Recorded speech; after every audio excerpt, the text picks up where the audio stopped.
Hey people, no, this isn't the regular type of content that I make, and this is the first time I do commentary, but I hope at least the camera quality and mic quality is clear enough that everyone will know what's going on. Onto the video. Recently I bought my first scale figure, which is the 1/7 scale Arash Kigao by Max Factory, and she looked amazing out of the box, and began to ponder, is this it? Do we just stare at each other the whole time?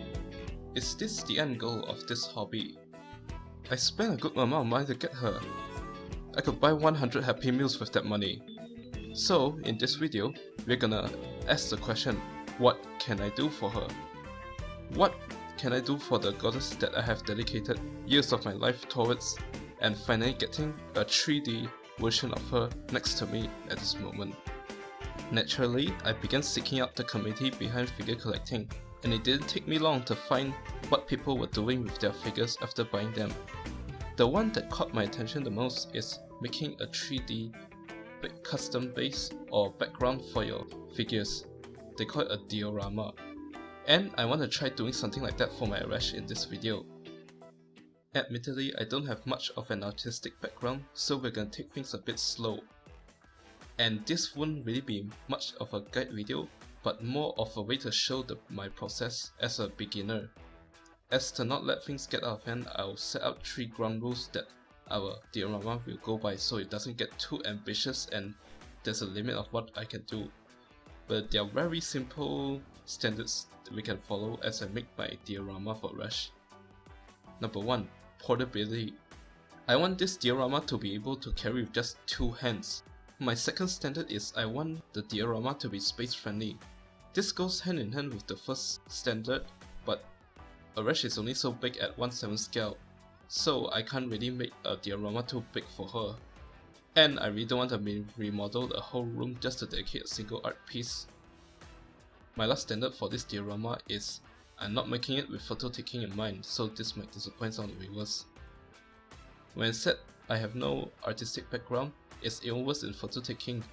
I have zero knowledge about it, and I think it's a huge part of figure collecting. The few things I did learn from photo taking from the community is that usually needs to look ridiculous outside, and my diorama isn't like that. I just want it to look good in person, and I don't really have the expertise or time to learn how to balance the two. So I truly apologize for that if some of you are disappointed. But now that we have all of that out of the way, our main question is, how do we put this into this? Like any good large scale project, we must first boot up MS Paint. We draw the figure right here, add in some details, and then there. This is the general vibe I want my custom diorama to be. I even added in the T-Rex because I think that's rarely depicted in most of media Arash in. Without further ado, let's get started. Upon this rock, I will build my church. First, we measure if it fits our figure here. I'm preparing some black paint that I bought at a local hobby shop. It's supposedly made for painting mountains. What is this all in service for? This T-Rex skull that I bought online. It was supposedly a toy for lizards, but it fits perfectly with the figure size. He looks nice, but the color doesn't fit the more darker diorama that I planned for Arash. Once he's dried up, we're gonna use some red acrylic paint to paint over him so he fits that more dark red color that you see in game. We'll use some paint seal to wipe over him so the paint lasts longer. Now we have the major part of our custom base, this giant foam fish background that I bought online. It's bigger than I expected, so we're gonna measure it and then cut it up. Using this foam cutter online, we're gonna cut it down to the appropriate size after giving it proper measurements.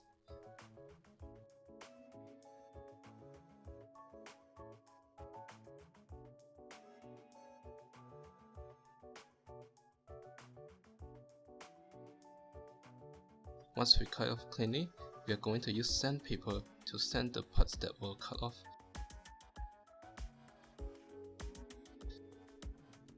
Next, we're gonna cut some small holes to put in our props, and also some holes in the bottom so we can use it for later.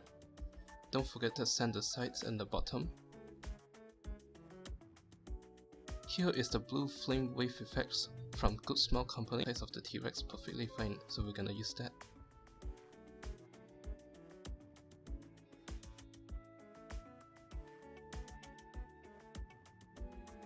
Next, I also want some LED lights with my props and our custom base, so I'm going to tie some LED lights to the base.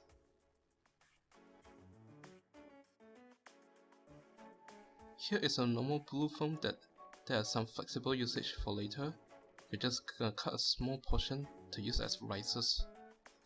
I also want to paint it black as the black gate for the background. After determining the LED lights are long enough to pass through the rock foam board, we can start attaching the rock foam onto the base and then pulling the LED lights through it.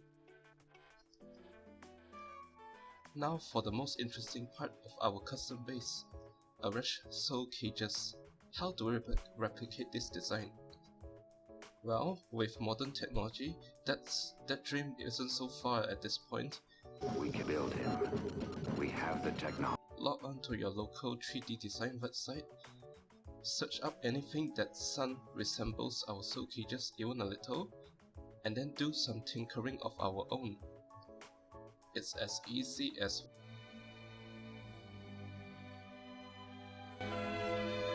Now I may have overestimated my own 3D making skills, but luckily the local 3D printing shop has some knowledge in 3D modeling. So with a small price, he's generous enough to help me redesign the cages.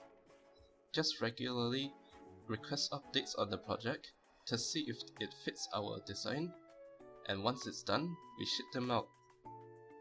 1 week later. So they came fairly quick after finishing, wrapped nice in bubble wrap. And here is our soul cages. As you can see here, there are some details of 3D printing, but overall it looks really nice and it fits the size of our 1/7 scale. Here we also have some plastic black chains that we are going to tie around our soul cages. I decided to tie it in a cross so it helps later. And then we are going to assemble our soul cages onto the base using some super glue. And then we add some super glue here. And then give the soul cages a little shake to make sure they are steady. Next, we are going to use some store-bought cotton to wrap around our blue lights to resemble some floating fire. Just lightly push them in.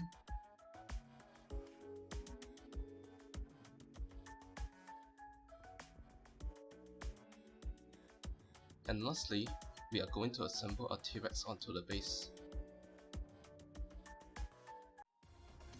Now that we attach our black gate using some toothpicks, our custom diorama base is done.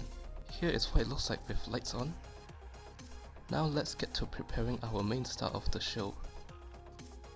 Make sure to be delicate with her,